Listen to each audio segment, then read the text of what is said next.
ओम गंग गणपते नमः। आप सभी का आपके अपने चैनल हिंदी स्टोरी बुक पर बहुत बहुत स्वागत है।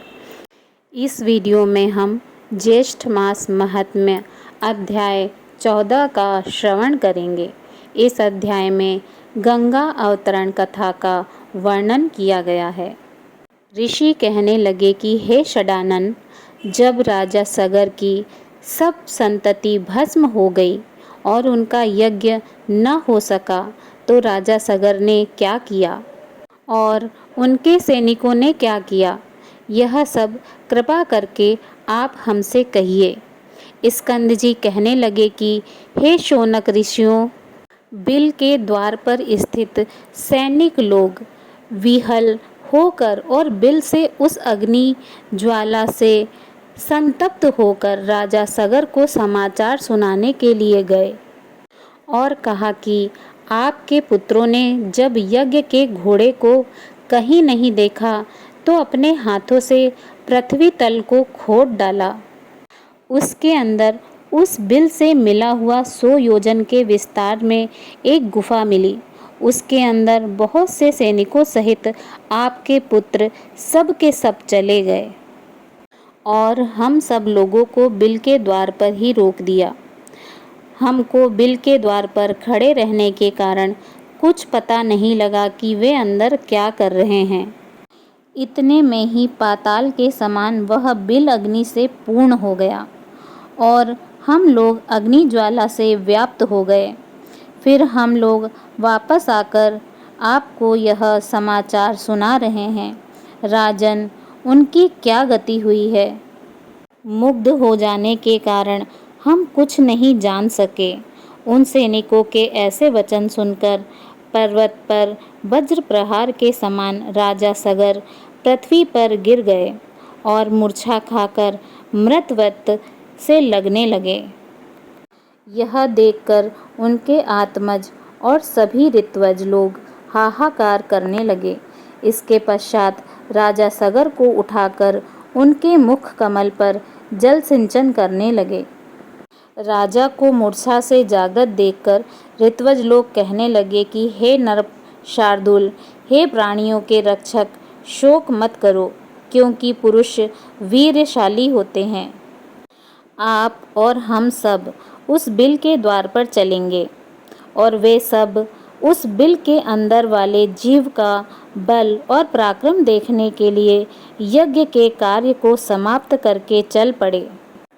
मार्ग में सैनिकों ने देवताओं के प्रति सगर पुत्रों द्वारा किए गए दुष्कर्म को राजा को दिखाया। बिल पर्वत पृथ्वी का समस्त तल भाग खुदा हुआ देखकर ऋषि लोग कहने लगे कि हे उपस्थित वृंद, आप लोग सुनिए। हम सब राजा सगर के भाव को समझकर कहते हैं कि यह बड़ा भारी जो गड्ढा नजर आ रहा है सब समुद्र हो जाएगा। इस प्रकार विवाद करते हुए वह सब वीवर के समीप चले गए और उसके समीप सब सेना को खड़ी करके धर्मात्मा राजा सगर ऋषियों के साथ संयत होकर परम अद्भुत भूग्रह के अंदर गए। वह भूग्रह इंद्रलोक के समान रत्नों से प्रदीप्त प्राणियों के संचार से रहित और सुंदर था, परंतु भस्म से पूर्ण था। राजा व ऋषि लोग देखकर क्रम से उस तेज पुंज के पास गए। जलती हुई अग्नि के समान तेज से व्याप्त उनको देखकर, जो कि प्रज्वलमान परमात्मा ध्यानमग्न और योग गम्य हैं, सब ऋषियों आदि ने कुछ देर बाद उनको कपिल मुनि जानकर नमस्कार किया और उनकी स्तुति करने लगे। वे कहने लगे कि हे देव, आप नित्य हैं। हे परमानंद, आपकी जय हो। जगत के कारण रूप तथा मन से सृष्टि का संहार करने वाले आपको नमस्कार है। हे सत्य गुण को धारण करने वाले हरि स्वरूप, आपको नमस्कार है तथा तम रूप में स्थित रुद्र स्वरूप, आपको नमस्कार है। हे अखिल लोक वंदना के योग्य, हे सुरासुर से पूजित चरण कमलों वाले, आपको नमस्कार है।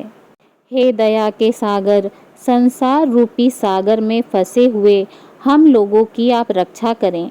हे ब्राह्मणों के स्वामी, शीघ्र हम लोगों का उद्धार करें। शोक रूपी विशाल किनारों से रहित जल राशि में पतित इस पृथ्वी का उद्धार करें, क्योंकि हे दीनबंधु, आप ही आदि स्वरूप 12 रूपधारी हैं। इस तरह स्तुति करके राजा सगर पुनः शोक मग्न होकर और वर्षा काल में जैसे महान पाषाण गिरते हैं, पृथ्वी पर गिर गए। नेत्र खोलकर अपने सामने निश्चित रूप से पतित राजा सगर तथा उनके ऋषियों को देखकर कपिल मुनि यह वचन बोले। इति श्री ज्येष्ठ मास महात्म्य गंगा अवतरण कथा वर्णन 14 अध्याय संपूर्ण। बोलिए श्री हरि विष्णु भगवान की जय।